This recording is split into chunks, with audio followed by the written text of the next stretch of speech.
Live from Colonel Buzz Brighton's tent, you know, the one directly below the PA speaker, this is the Best Care Anywhere podcast.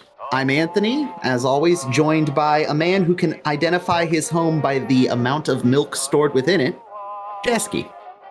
How's it going? And the man who just lost his $300 pistol allowance, Ethan.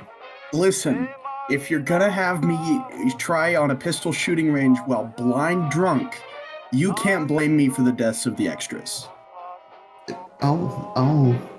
Okay, well, that got dark real quick. All right, that's been the Best Care Anywhere podcast for this week. We'll talk to y'all later. Now, how are you guys doing? What's new and exciting? What's going on? It's been a bit. Yeah. I bought a mattress off Amazon. Ooh, please tell us about your mattress. You've been on a journey. You've been on a journey of discovery. So I feel like there's a certain population that will agree with me and will be very excited when I say I was able to get both a mattress and a frame for a stupidly good discount over the Black Friday sale on Amazon. I guess it was technically the Cyber Monday sale, but over and all, I got the mattress for $100 off and the frame for free altogether. So pretty good deal. $767 in total.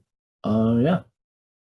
And it's a memory foam mattress completely. No springs at all. Very nice. And I think you're underselling it a little bit. It's a memory foam mattress, but we've been calling it your gamer bed. Yes, it's one of those adjustable smart beds. So it has a remote for the frame, which is so extra. It's got motion sensor lights that come on underneath it when you reach under it to, grab your baseball bat for home defense in the dark. It's great. It's also remote controlled.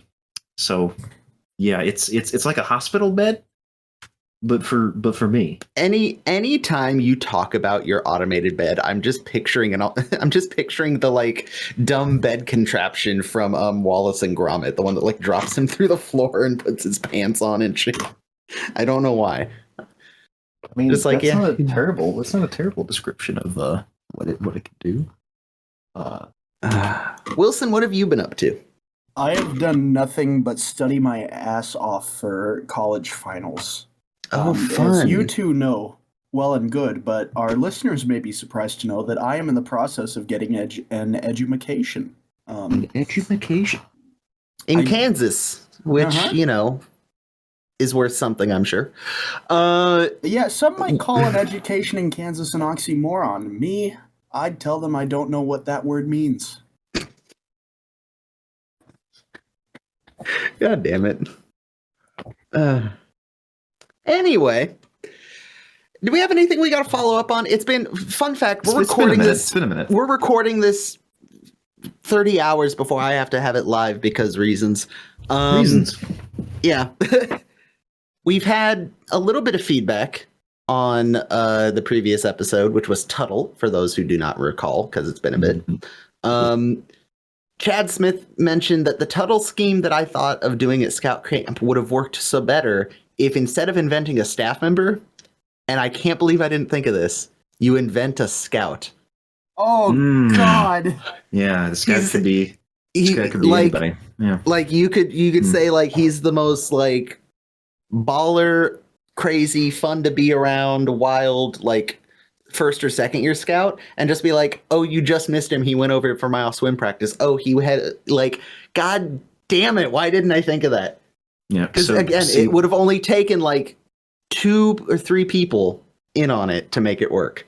So if it was me though, and I was still doing commissioner things, I would have invented a small troop instead. Yeah, the troop 753. Yeah, I got to go up there. They need me to go do a campsite inspection because I missed them yesterday. That one can get easily figured out though by them just not being at flags ever. They say, "Oh, you just missed them. You just missed them," because most of the staff aren't there when they're like taking troop roll call. It's usually just management. Also, it wouldn't be uncommon for there to be like 3 troops in a campsite. So yeah, fine. Yeah, and it wouldn't be uncommon for that troop to not show up to things. at least one troop. So yeah, it could work. It could work. Fun times. Well, if we don't have any other follow-up to do, I will say, I will lead into this before we get into the episode, because I realize this episode is the last episode before Christmas. Christmas will happen between now and the next episode going live. What are y'all doing for Christmas? How's Christmas looking? Well, we just got a tree today. You went out into the wilderness and smote a tree for your domicile. Yes. Sawed through it and tossed it in the back of a quad and zipped it back up, and now we got a tree. Yeah. Is it girthy tree? Is it big tree? It is an appropriately sized tree for the roof height of our domicile. Good. This is good. We like that. Ethan, what about you? What does a Kansas Christmas look like? There's no trees. I am curious. It's cold. Do you have any festive whiskey you buy? I have eggnog. I've been invited to drink festive whiskey with people, and I'll probably go do that. I knew it. But, we've got a tree. We're normal. But honestly, no plans for me. Just fight off the cold and get some money. So you just reminded me of something, and I have a weird feeling that milk is going to be an unreasonable amount of discussion, both in this episode and maybe the next episode. Oh, you best believe it. Can we talk about Pilk and Pegnog? What? No, we cannot. For those of you that don't know, Pepsi's latest marketing campaign is Pilk. Pepsi and milk. And I, for the life of me, every month we get more and more into we're living in the Grand Theft Auto universe. Like, I would not be surprised if tomorrow I see people on the street corner like shouting that they want to legalize medicinal cocaine. Like, that's a pretty large movement that's been going on for a while. Don't remind me, but like unironically on a street corner shouting about it like they do in Grand Theft Auto. Like, parody is becoming reality, and I hate it. It's so. But yeah, this podcast is not sponsored by Pilk. But we would like to be. Pepsi. No, get in contact. I'm drawing the line at Pilk. No Pilk. No Pilk sponsor, please. Oh, you're too good for Pilk? Yes. Fair. Now, if we wanted to be sponsored by Dr. Pep Pilk, maybe. Oh. Dr. Pilk. Oh, God. Anyway, let's get into it. So this week is Season 1, Episode 16, The Ringbanger.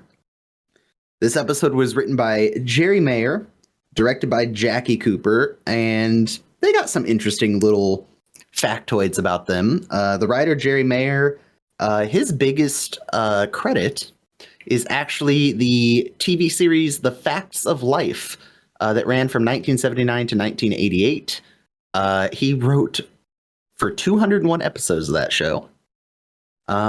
He's done some other stuff, Wonderful World of Disney, Tabitha, again, another writer that was very active between the 70s, 80s, up into the 90s.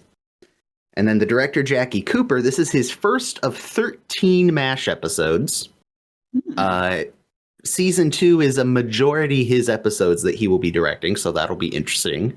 And he also has an acting role as, I do not know this character, but he has an acting role as Perry White in all 4 of the 80s Superman movies. I don't know who Perry White is. I don't know if he's important to the story. I don't know. I don't remember. I'm not going to pretend I know. So yeah, he was in the Superman movies. Fun. The air date of this episode was January 21st, 1973. And once again, I'm going to break the rule that I set of this not being an every episode thing. But apparently January 1973 was a very interesting time to exist. January 21st, 1973. Not a whole lot happened that day, but the next day, the Monday, the Supreme Court rendered its decision on Roe v. Wade by a vote of 7-2. And January 23rd, the final peace agreement was reached in Paris between the United States and the North Vietnamese delegates, and the ceasefire would go into effect on the following Saturday, so actually before next week's episode, which is interesting. We'll talk about that next week. But yeah, lots of stuff happening in 1973. Something else happened in January of 1973. NFL running back O.J. Simpson beat. God damn it. Or Texas AFC beat NFC, and that is the only thing we will ever know O.J. Simpson for. Yeah. Never comes up again. He's Nope. never Dang. run rampant like that ever again. He's never. God damn it. All right, I'm going to pull out my bingo card of shit I did not expect to make jokes on a MASH podcast. O.J. Simpson trial. Got it. All right. Everyone get your bingo cards out. It's time. I never stopped playing bingo. All right. So let's get into the episode. We open in the operating room where Hawkeye and Trapper are removing a bullet from the butt of one Colonel Buzz Brighton, played by Leslie Neilson, who I don't think needs an introduction. Are we all aware of who Leslie Neilson is? I should hope he doesn't need one. So here's the thing. I'm gonna say this. This role was before Leslie. Calling him Leslie is very weird. Before Leslie Nielsen got very popular, this is one of his first comedic roles. He was on a lot of kind of like a lot of the people they bring on MASH. He was in a lot of one-off parts and a bunch of different TV shows and stuff. This was his first kind of comedic role. And then he would go on to do, obviously, the Airplane Saga, the Naked Gun Saga, all these other things that he's so well known for. Oh, shit. But OJ comes up again. Why? What? OJ was in the Naked Gun. God damn it. Was he? Yes. God damn it. Can we move away from the O.J. Simpson? He's just going so fast. God damn it. Oh, Every time I anyway. look in the rearview mirror. There he is. Jesus. Oh. But just completely derailing everything, that man. So yeah, Just look at the Airplane. white Bronco.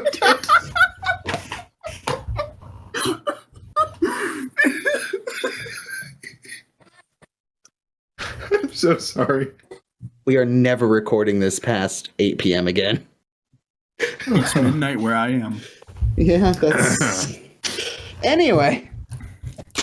So this was Leslie Nielsen's first comedic role, and I'll be honest, I know who Leslie Nielsen is. I knew this was Leslie Nielsen, but for some reason, it's every time I see this episode, I always go like, "Oh shit, that's Leslie Nielsen!" Like, I know he's Leslie Nielsen. I did not know he was Leslie Nielsen, but I'm always a little surprised, like, "Oh shit, MASH has Leslie Nielsen in an episode." Like, I'm always a little surprised every time I make that realization. Because again, MASH will do this thing where there'll just be like a one-off character on the show, and you go to learn like, oh yeah, this dude's gonna be like famous in a bunch of shit. Like, damn, all right. And weirdly, they never like MASH isn't they're on MASH, but it's not the thing that like boosts them in popular. Like, they don't become instantly famous for it. It's very weird. This will happen a couple times. I'm always fascinated by it. But. So yeah, Colonel Brighton is in OR getting a bullet removed from his tuchus. He asked to keep the bullet as a souvenir because, you know, army things. Major Houlihan is smitten by Colonel Brighton because he is both a manly man who is manly and also is a proficient military officer, which, if we know anything about Margaret, those are her two leading criteria. Manly man, military authority. Those are her two high rank in the military. High on Margaret's list of things. So before we get into the next scene, well, actually, let's get into the next scene. Buzz is invited back to the swamp with Hawkeye and Trapper to share a drink because, and I'll ask this, what did you guys think of Buzz initially in the first few minutes of the episode? So before they started asking a specific set of questions, yes, I was like, okay, this is an interesting character. I'm wondering why is the episode about him? What's the dealio here? Yeah, I couldn't quite see what was special about him until we learned a little bit more about him and his attitude towards war, I guess. So, yeah, well, I want to unpack that a little bit. So they're talking, And it comes to the discussion that he wants to get back to his outfit, get back to be fair, get back to the job he is there to do. He is a colonel, which means he is in charge of I would imagine a company-sized group of soldiers. He is in charge of a lot of men. I can see why he would want to get back to that, because that's his job. Mm-hmm. And then it gets into where he's justifying why he wants to go back. He's like, I'm not battle fatigued. I'm not battle fatigued. I want to get back up there. He's, he mentions that, look, he has the back and forth we're going to see him have, or see Hawkeye and other doctors have with a bunch of the army officers is war bad. Yes, no one's disagreeing with that. Young men die. Every time you guys go and attack someone, a lot of people come here hurt. This is a recurring thing that's going to happen, but this is the kind of the first instance of that, and it's done a lot more casually than it will be in the future. Because at the end of this conversation, me personally, I don't think Buzz is like a malicious human being. He's just kind of flippant. He's just kind of, I don't want to say unconcerned, but he's like, look, it's the way the game is played. He seems kind of numb to it, is how I describe it. I would say numb to it, but also I think Buzz could be, and I'm reading into it probably more than I need to, but I'm looking at him as he's clearly old enough to have been in the Second World War, where obviously that war was a much different mindset going into it, where it's like very clearly there is a very clear enemy that is bad, and it is arguably a moral good to be fighting against them. Would that be a fair statement to say about the Second World War? That it was, yes, political, but also there was a lot more moral justification than I would argue many of the wars since have had. Is that a fair argument? And I think Buzz is looking at it from, look, we're here, there's an enemy, we're fighting them. Part of my job is to lead men in, and weirdly, he is saying something that is going to get echoed in the next episode. He's saying young men dying is part of the game. Which is fair, and I don't think Buzz is being malicious, but he is being kind of flippant and hand-wavy about like the battle fatigue and the fact that people are getting hurt, and that is ultimately what irritates Hawkeye. So my argument would be, going from this point forward, Buzz is not a bad person. He is just he is just a little bit blind or numb to what's going on around him, and Hawkeye and Trapper kind of want to hit that reset button a little bit by taking him off the line. Is that would that be a fair argument? I think for me, the way I look at it is it's more the second half of his little talk with them that is what rubs them the wrong way, where he says, I only got a couple years to turn a few boys into men, and I won't get a few points for myself while we're at it and kill a couple thousand enemies. It's like, ooh, that's that is, I think, where Hawkeye and Trapper. Yeah, that's where Buzz has lost the plot a little bit. Yeah, that's where he's the Buzz train has derailed. It was going okay, and then he started banging his ring again. After that, it was Okay, the titular ring banging of this episode. Do you think that was maliciously intended, that he was banging the ring, or just kind of a force of habit? Well, I think it was more. I think it's just part of his character. It's just force of habit. He's just always done it, and he'll just continue to do it. So I did pull this up. Ringbanger is an actual term that has been used in the military to refer to someone who is a West Point graduate who will refer to themselves as such in matters of discussion or strategy regarding the military, especially when talking to draftee or volunteer officers, being like, "Hey, you're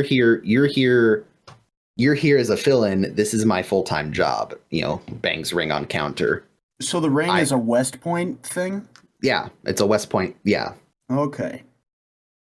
I mean, it. I don't know if they specifically say Buzz went to West Point, but basically it's implied that he's wearing a West Point ring or a military academy ring, basically saying, I am a professional soldier. I know better than you.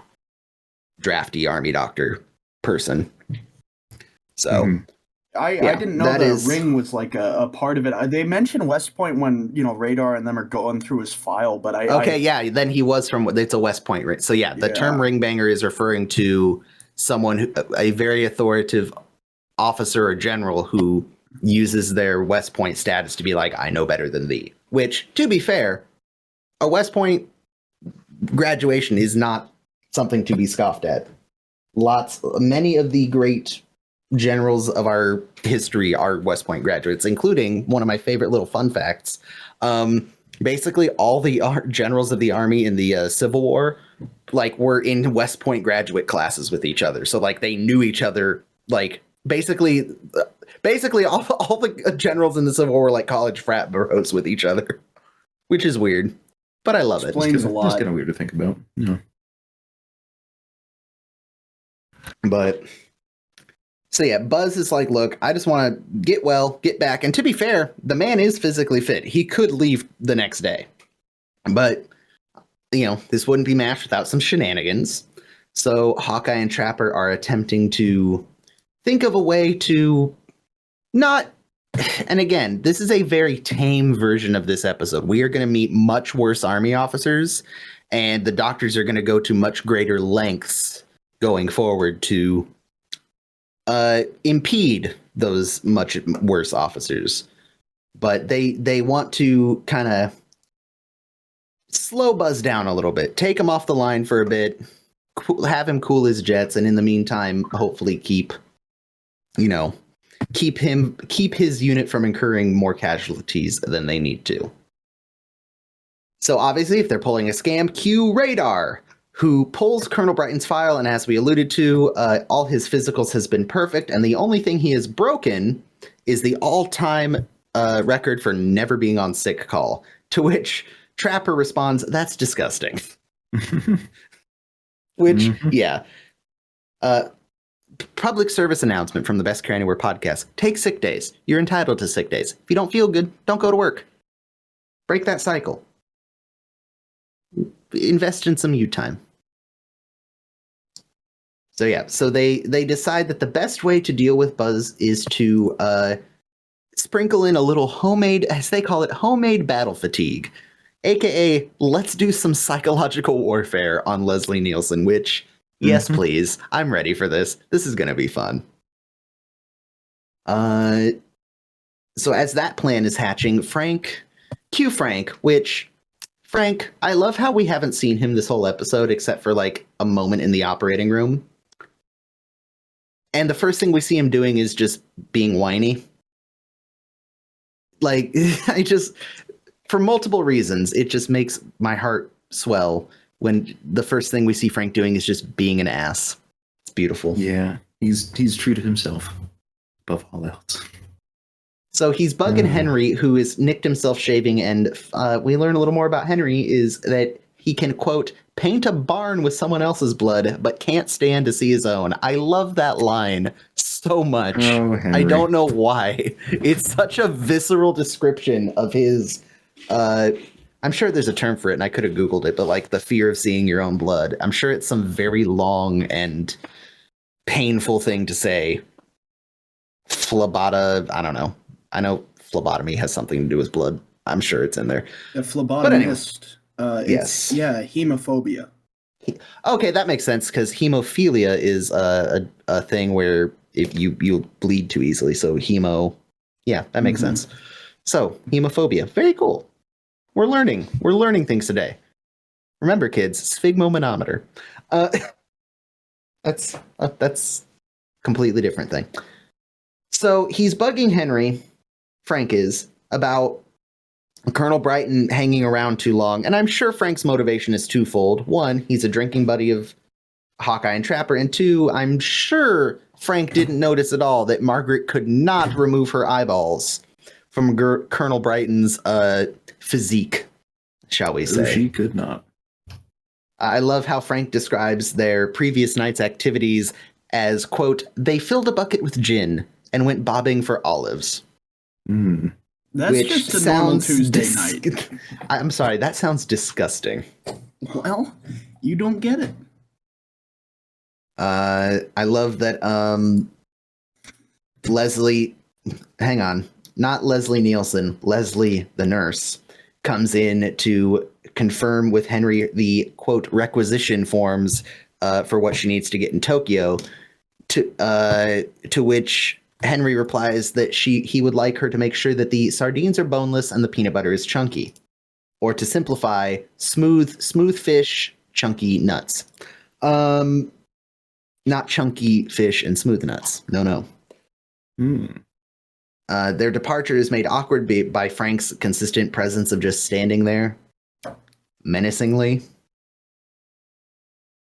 Leslie lets Hawkeye and Trapper know that Frank is attempting to get Brighton out of there. So their whole plan of battle fatigue gets even more elaborate, as they're going to also screw with Frank, Margaret, and Henry at this same time as screwing with Buzz, which is fantastic.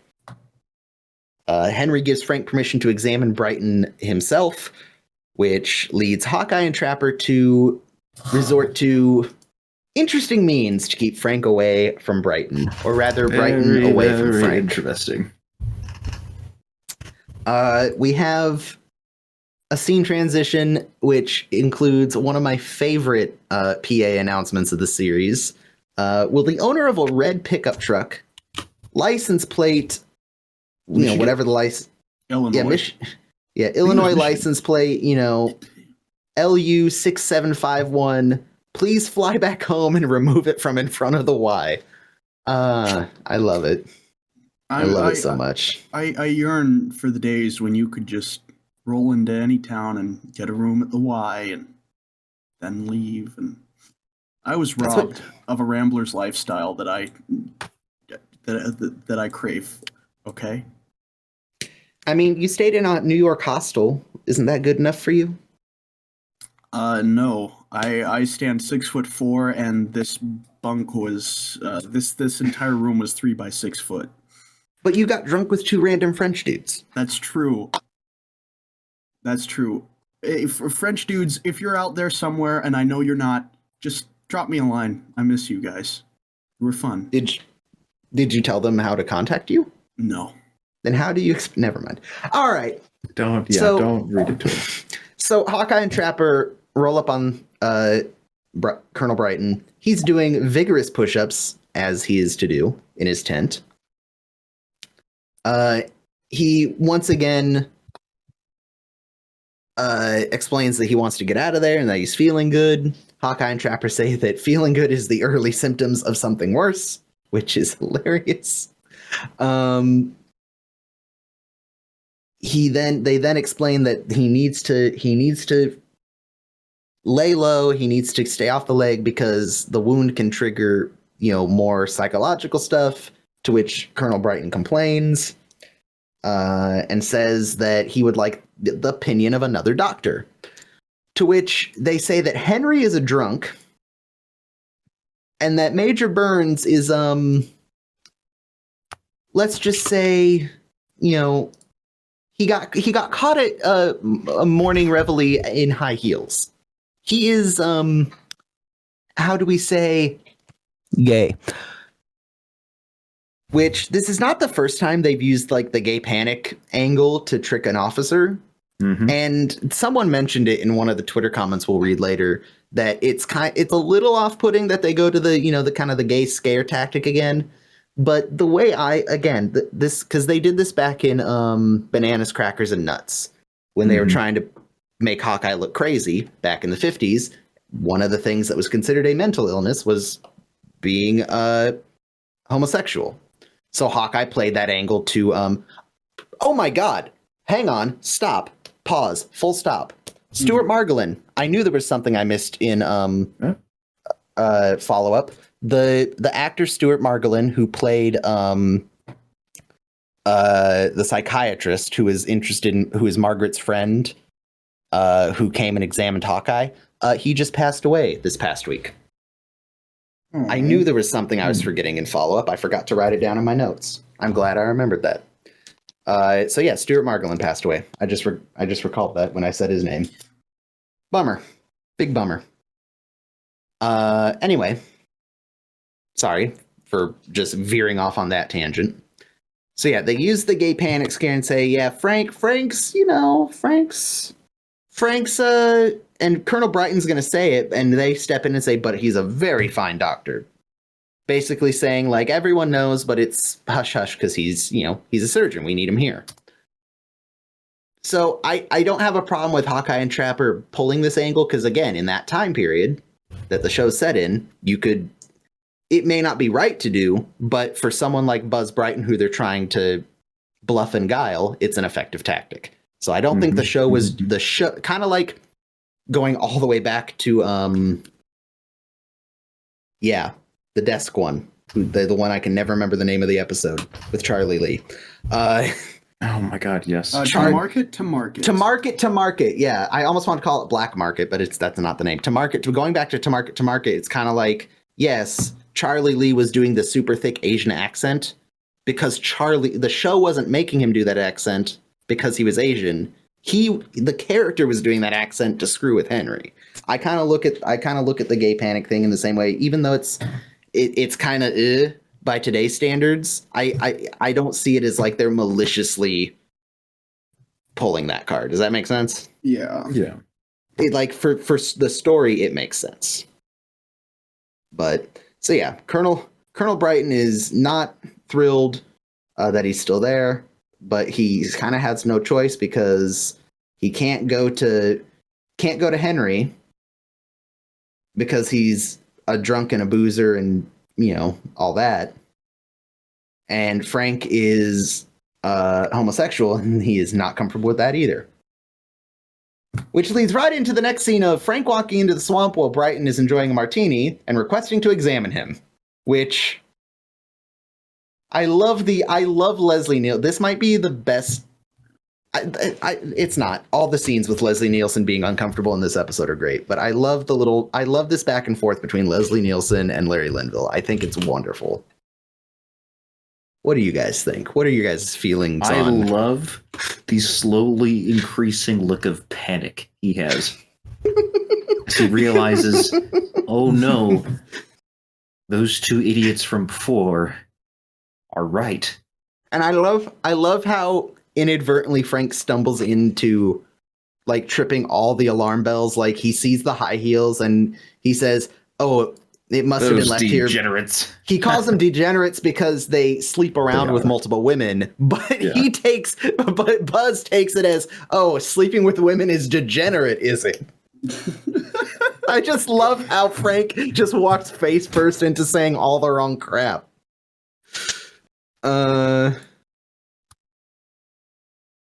I love he goes to take Buzz's pulse. Buzz just lets go of him. Like, I need to take your pulse, sir. Well, can't you do that without touching me? They arrange for Radar to bring a bunch of women's bunch of women's clothing in. And Frank isn't paying attention, and he just does a double take. Oh, Frank. Yep. Frank's like, Colonel Brighton escapes Frank's, flamboyant clutches, as he thinks. And runs back into Hawkeye and Trapper, says, "Thanks for warning me about Frank." To which they tell Buzz, "Hey, look, sorry that happened. You need to go rest up. You can't be overworking the leg and you can't be overworking your mind. You're stressed out. Go take a rest. Head back to your tent." Yeah. Head back to your tent. And he starts heading to what was the correct tent, but again, through the beauty of Radar and Hawkeye and Trapper, they have beautiful misdirection. And some beautiful misdirection. They have fooled Buzz into thinking he's going to the wrong tent by moving the PA speaker. So at this point, I'll ask, despite Buzz being a little too gung-ho and getting people killed, is this wrong? Is this not at all? This is not. Okay. Honestly, this is perfect. I wish they had done some more. I wish there were more episodes like this. This feels to me a lot like the poker scene in the poker scene I can't stand because it goes on too long in The Moose, where they aren't they aren't threatening, they aren't doing anything illegal, but they're just kind of fucking with someone who's not a good person to get their way in a very no harm, no foul kind of way. And this is very much like this. Like, they're not doing anything necessarily evil or permanent to Buzz. They're just getting him, they're just slowly tilting him off balance enough to make him want to not be there and make them have a reason to get him out of there. Hey, remember when Ugly John was around? I miss those days. Oh, yeah. Anyway. What were you going to ask? I was going to ask you, what did you think of their actions to Buzz? And I asked this for a specific reason, because this is not the first time, and it absolutely won't be the last time that they fuck with a quote-unquote overzealous army officer. But this is certainly the tamest one, so I wanted to get your opinion on. Is this good? Is it a little abusive of their medical power? Like, where do we stand? So, look, they pretty much bought all the goodwill in the world from me with the one line of he's lost twice as many troops while only gaining half the ground. You know, at that point, that is a pretty good justification. And all they're really doing is gaslighting some poor dude. You know, they're moving the milk and the PA systems, and they're tricking him into getting 2 months of vacation. I'm sure he sees it as a downside, but you know, like, just roll with it. Again, I asked because this is going to be a very similar thing that gets cropped up in several different. As much as this same kind of scenario crops up, they handle it in many different ways, which is kind of neat. But I just want to get our kind of our reading for a baseline, yeah. And I'll extend that question to the audience. What do you get? What do the audience write us and let us know? What do you guys think of Hawkeye and Trapper's bluffing and guiling of Colonel Brighton? Too much? Not enough? Just right? But so yeah. Colonel Brighton's a little confused, but he's like, no, I'm still good. I'm confident that I'm still good. Just got a little turned around. We're fine. Everything's fine. They get into Buzz's tent, and he's like, yep, this is my tent, I guess. Cool. Okay. We're fine. Everything's fine.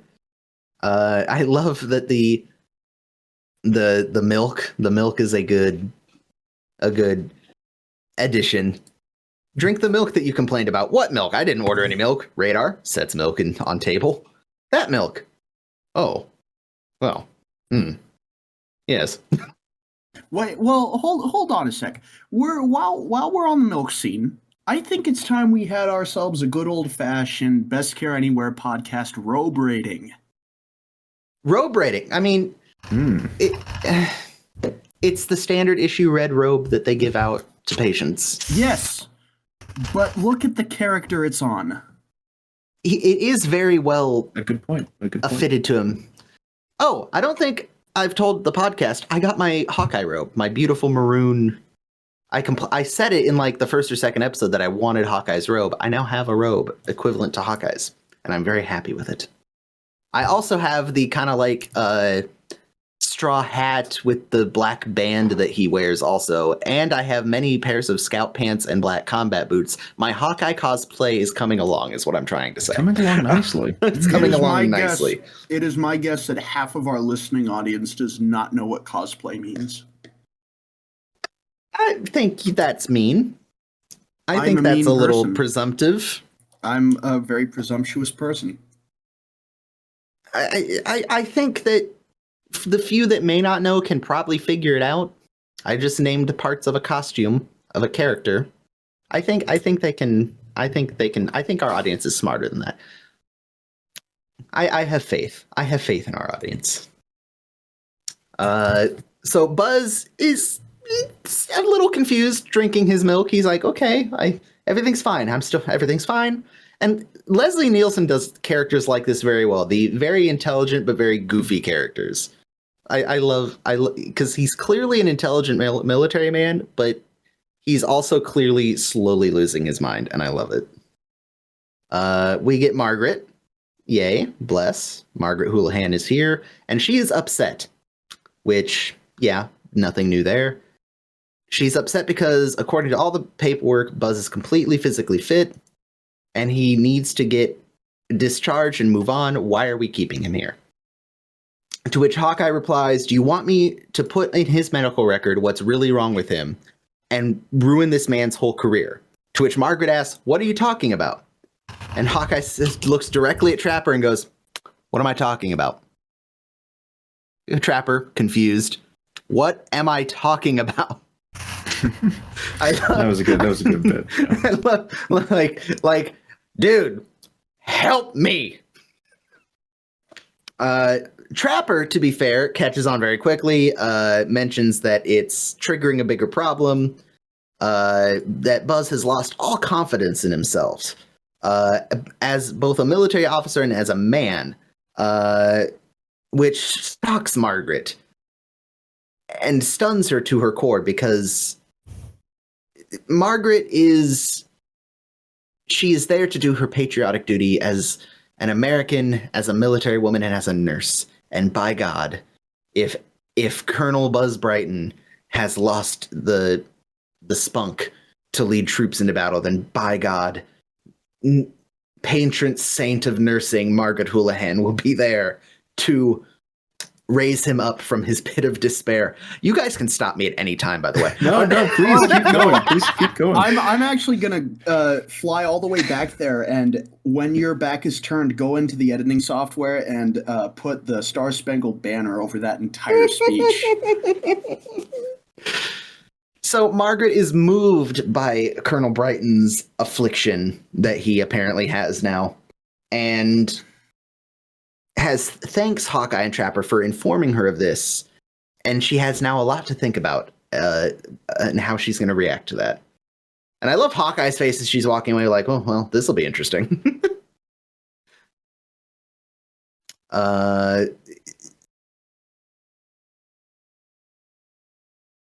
God, skim. Go forward.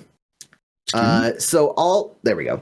So all of our chess pieces have been arrayed. All the dominoes are laid out, so to speak. It is now time to start tripping them. So Hawkeye and Frank meet in the shower. No, not like that.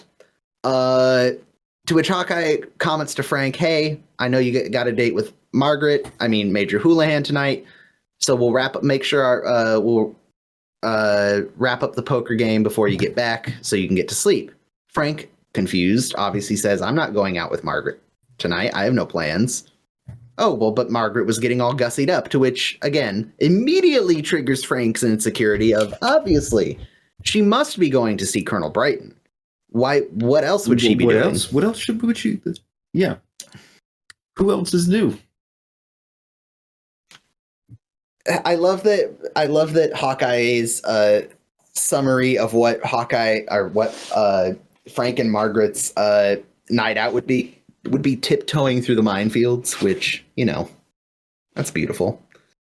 Frank runs into Margaret's tent, accusing her of seeing Buzz behind his back, saying you're a pushover for powerfully built guys like us. He is then overcome by Margaret's hair and perfume. I still think Frank has the best robe. I'm sorry. I love the plaid. I'm being distracted by the plaid. I really like the plaid robe. It's probably flannel, too. It's probably like a nice flannel robe. Oh, God. Anyway. Margaret complains that Frank is dripping on her foot, to which Frank is offended. And I love that Margaret responds with, you can't just come in here dripping and sniffing. Which, Frank, don't sniff. Don't sniff. Frank, don't sniff.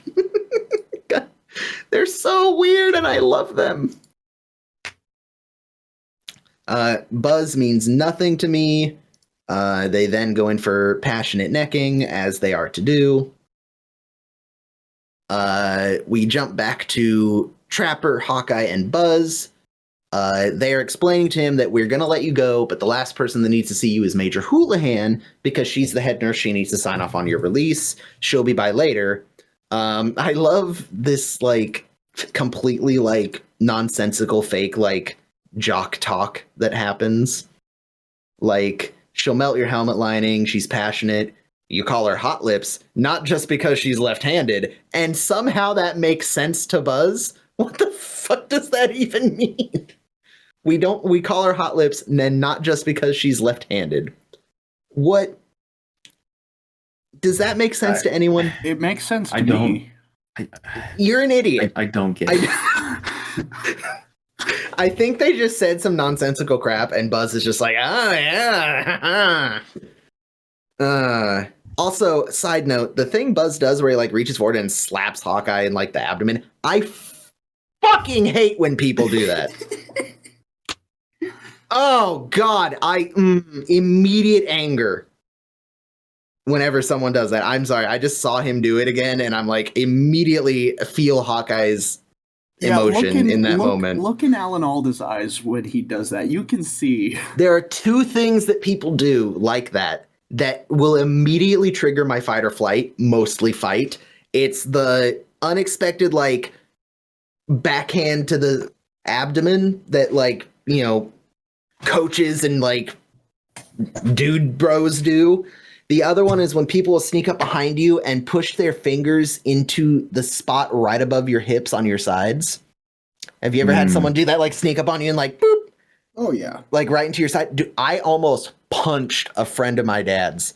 Like, she did it once, and I turned around and said, don't ever do that again. She did it a second time. I turned around, had my fist all the way drawn back, and regained my composure before I reflexively punched. And my dad, who saw the whole thing both times, is like, yeah, what the fuck did he tell you? You fucking idiot.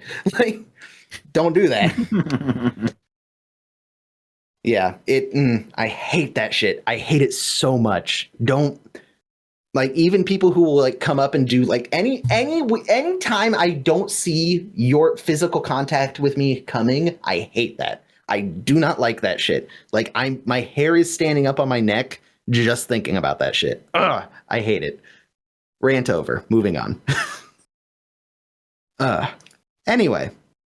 So Buzz goes back to his tent, and he has to have a moment of, wait, which tent is mine?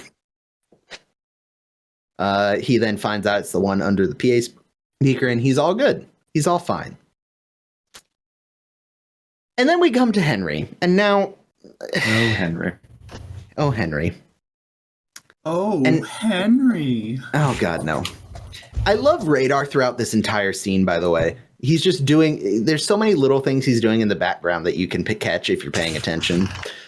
So he tells Henry, you need to be checked for your small arms proficiency training. To which Henry is like, but at night? Why? There's a lot of night fighting, sir. Okay. Wait, right, before that, he's like, but why? Probably on account of the war, sir. Like, yeah, there's a war going on, Henry. You should probably know how to defend yourself. Henry doesn't want to go out and do it. It's a waste of his time until he realizes he can get an extra $350 for doing it. So he's like, well, might as well take a shot. Right. Well, might as well take a shot in the dark. Long pause. That's probably Radar. A joke, sir. That's probably a joke. That's my new that's gonna be my new favorite way to like respond to 90% of the shit Ethan says. That was probably a joke. Oh, that was probably a joke. Listen, you guys can pick apart that line all you want. All I know is that Colonel Henry Blake right now has strapped to his hip the object of my affection. Oh God, here we go. Yeah, we know God pistol in existence. God's chosen caliber. All right, yeah, get it out of your system. Yeah. In a beautiful brown leather holster. Let's just get this out of the way because he's going to do it. There's like 7,000 more times for him to do it between now and the end of the series. The Browning M1911 45 caliber semi-automatic pistol was the Army standard issue pistol. I want to say from like the 30s all the way up until like the late 80s until they started replacing it with the Beretta 9mm. It was in World War I, so it was adopted. Okay, I wasn't sure. I wasn't sure if it made it into World War I. Back-to-back World Wars, baby. Jesus Christ. Yeah.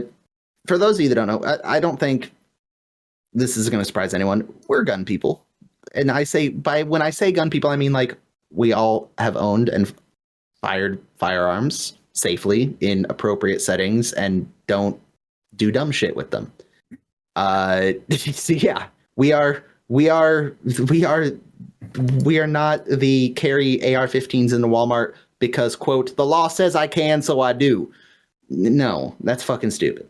And I think I gotta most people protect agree. my masculinity, no matter the cost. Yeah. I own guns because it's fun to shoot clay pigeons, and maybe I want to go hunting one day. And, you know, target shooting with the boys is fun in a safe, non-alcohol fueled environment. Not because my dick is small.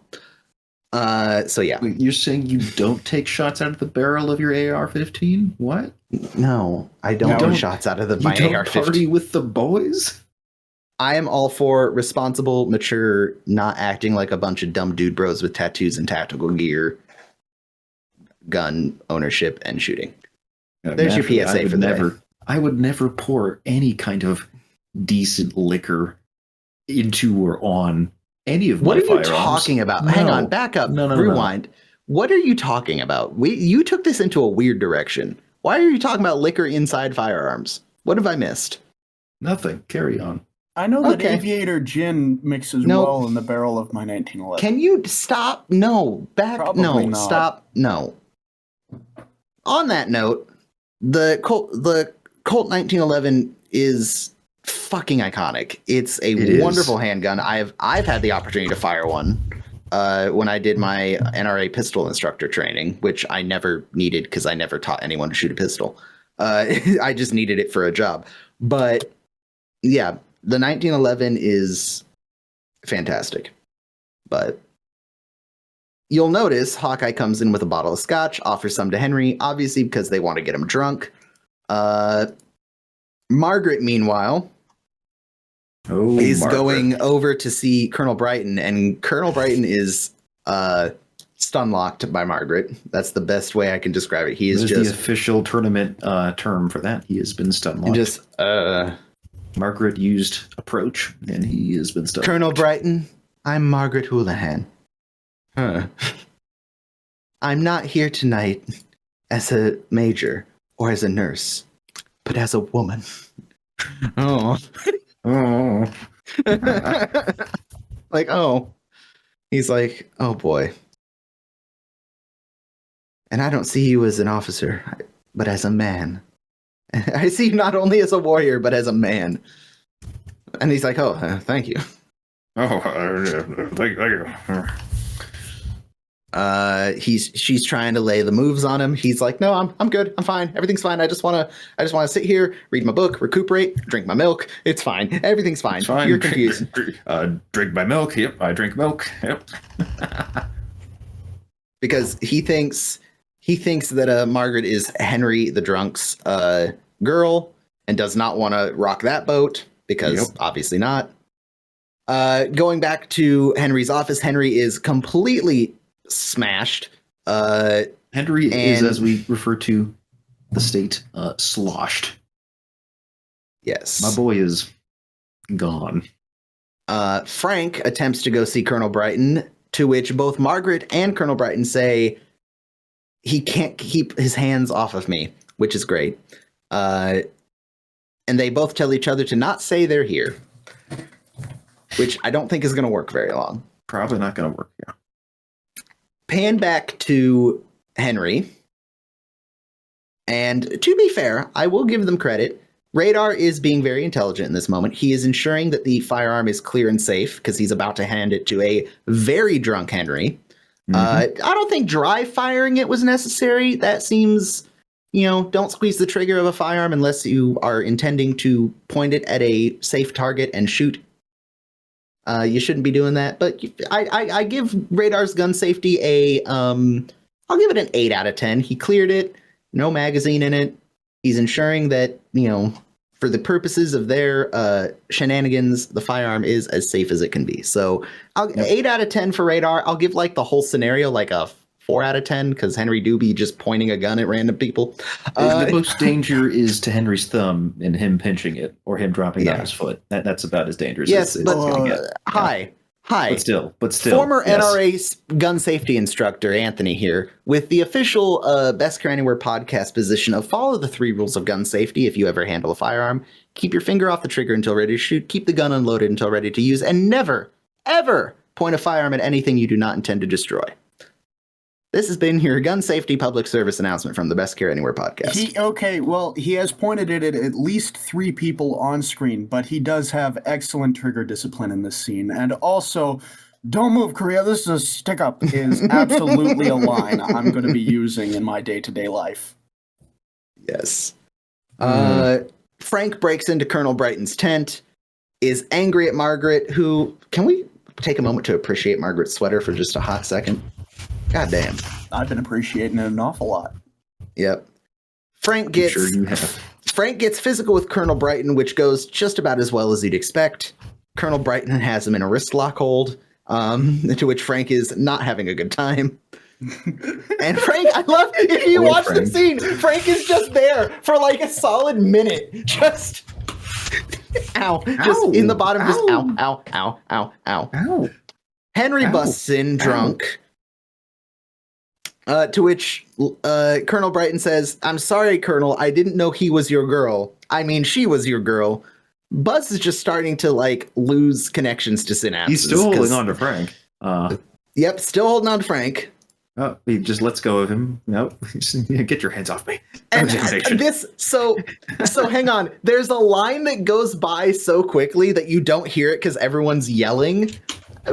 Trapper and Hawkeye come in, and Trapper says, "Hey, Buzz, we wanted to ask your advice on re-enlisting." If you don't have subtitles on, you almost miss it, because that's when everything comes to a head. But Why do you ask your advice on re-enlisting? You're drunk. Oh, that's a dirty lie. And I intend to press charges the minute I'm sober. Frank is still in a wrist lock. Now look, Colonel, don't get in a beef because of me. Then he realizes that he's touching Frank, which is absolutely not acceptable to Buzz.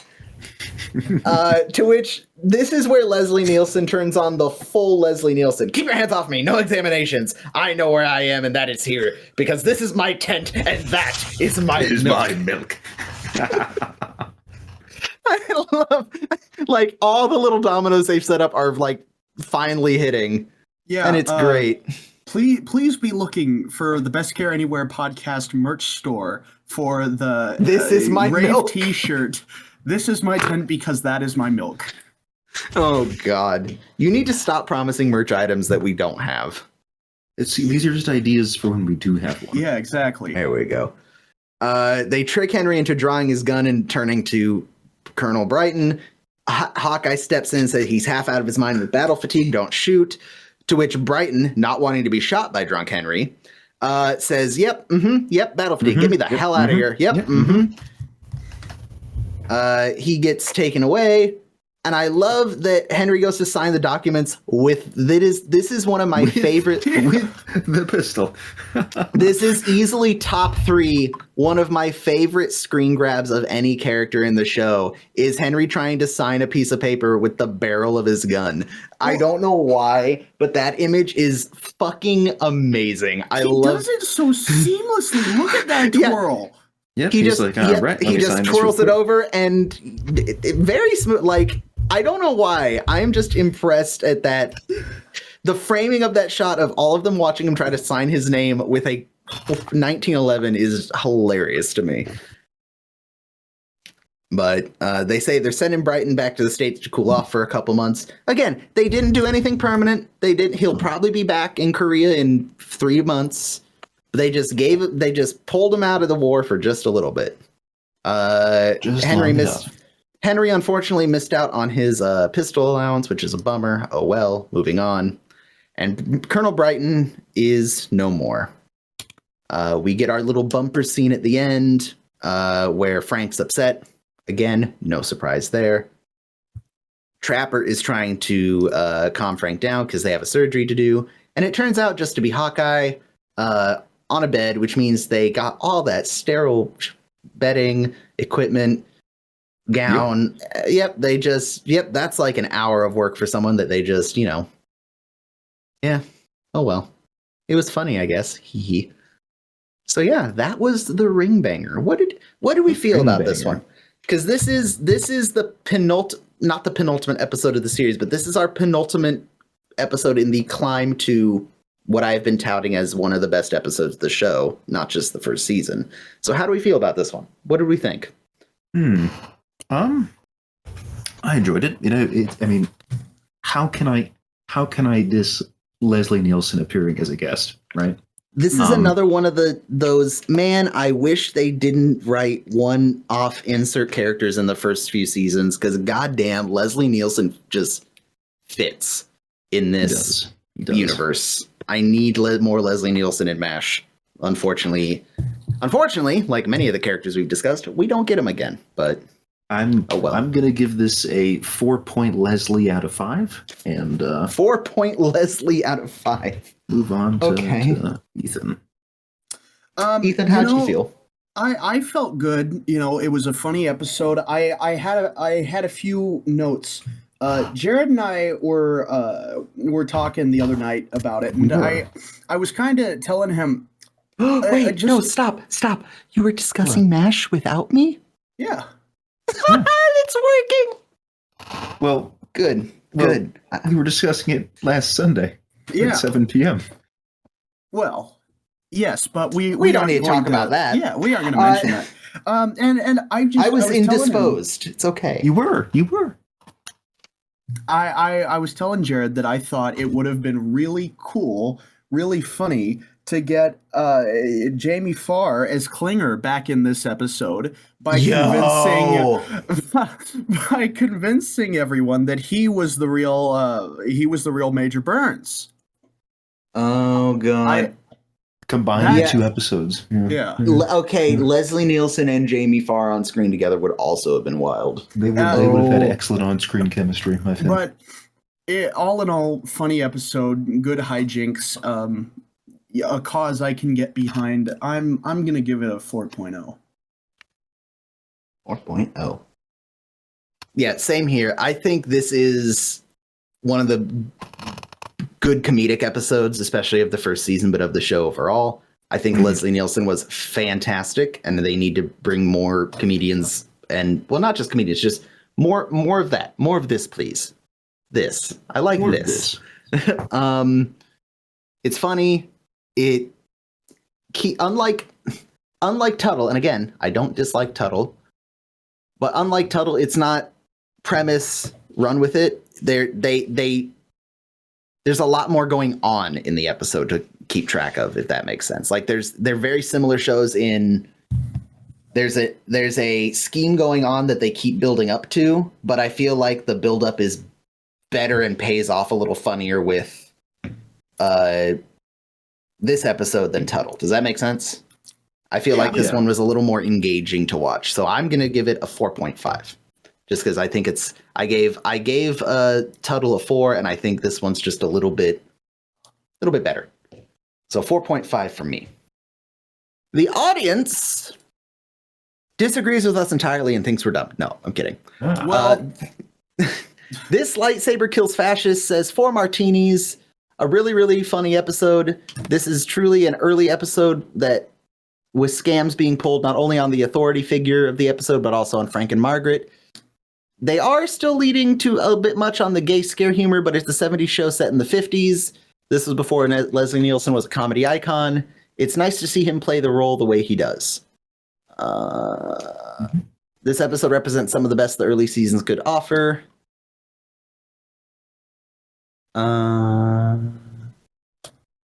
I think it's smart that Neilson portrays Buzz as amiable. He's not the cut and dried military villain for the swamp meant to humiliate and teach a lesson. His character is a little more nuanced and realistic. That's a fair point. Exactly. He's not like SS officer levels of evil. Like I would argue some of the antagonists they have in some of the later seasons are. They're like the worst version of a military officer. This one's a little more nuanced and he's lost the plot a little bit, but he's not. in his heart, he's not a bad dude. He's just kind of caught up in the moment, for lack of a better term. Yeah. So, also, Twitter, Elon, I'm just going to throw this out here. Can we get my boy Lightsaber Kills Fascist like the 240 character limit or whatever, the big character limit? Because my man had to tweet me 3 times to, give this hashtag blue checkmark Lightsaber Kills Fascist. That's probably too long for hashtag. I don't know how Twitter works. Don't worry, you don't need to now. You don't need to anymore. See, I was cool because I didn't use Twitter before it went to this, so there you go. Yep, I'm gonna hang my hat on that. Donut Eater 111 says a 4 out of 5. Reminds me of the second half of Bananas, Crackers, and Nuts, but better. Leslie Neilson adds a lot to the role. It's fun to see Hawkeye and Trapper's scheming play out and his reactions to everything, and it's always great seeing Drunk Henry. Drunk Henry has big Ethan energy, not gonna lie. Yeah. I started to mention this at the beginning of the episode, but I thought this was going to be a very Henry-centric episode.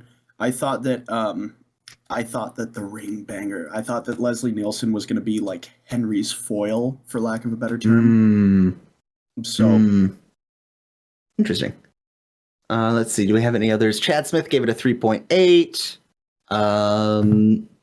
Nobody gaslights like Hawkeye and Trapper, but the gay scare angle with Frank is a bit regrettable. Again, I agree, but it's not. Again, it wasn't done maliciously by the show. It was done. The characters were doing it in character as a means to an end, which still not great, but it's not overtly meant, malicious. So I can be somewhat on board with it. And then Big Beard Booty Daddy says 4.2 out of 5. Enjoy the episode. Nielsen does a great job. Love watching Hawkeye and Trapper slowly make Buzz go crazy. And that is the Ringbanger.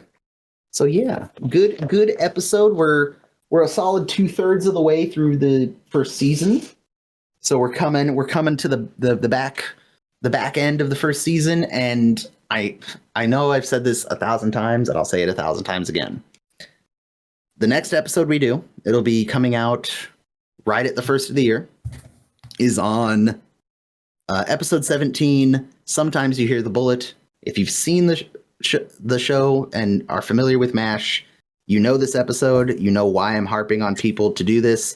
If you're watching MASH through for the first time, or for the first time in a long time, or you're watching it through with people who are watching it for the first time, please, I would be very appreciative if you would reach out to us with your thoughts on this episode. Just anyone can, but specifically if this is your first time watching it, because spoiler alert, this is the episode I initially said people need to watch to like get what MASH is. I would maybe change that to maybe not being the first episode they watch, but definitely the first of 3, maybe. But we'll talk about that next week. So yeah, Sometimes You Hear the Bullet next week. Let us know what you think about it. Once again, we're on Twitter for how much longer, I don't know, because Twitter is in the clutches of an interesting human being right now. Twitter at Best Care Anywhere. Email is bestcareanywherepod@gmail.com. We're also on Facebook. We're also on Instagram. If there's anywhere else that we should be that we aren't, please let us know. Also, let us know what you thought about Hawkeye and Trapper's gaslighting of Colonel Brighton. Was it good? Was it too much? Was it not enough? Because it is going to be a question that we revisit multiple times. That's all I got. Anything else from the boys who are assembled? No, I'll probably have a review for the mattress I got in a couple weeks. So, ooh, yeah, yes. I'll Tell us how it's doing for your wiggly spine. Yes. Mm-hmm. Wilson, how about you? Honestly, just still kind of missing Hojon over here. Oh God. Mm-hmm. All right. And with that, everyone, we'll see you in the next one. Have a Merry Christmas. Dona Nobis Pacem, all that good jazz. And we'll talk to you next time. Happy holidays. Bye. The time has come for us to say sayonara. My heart will always be eternity.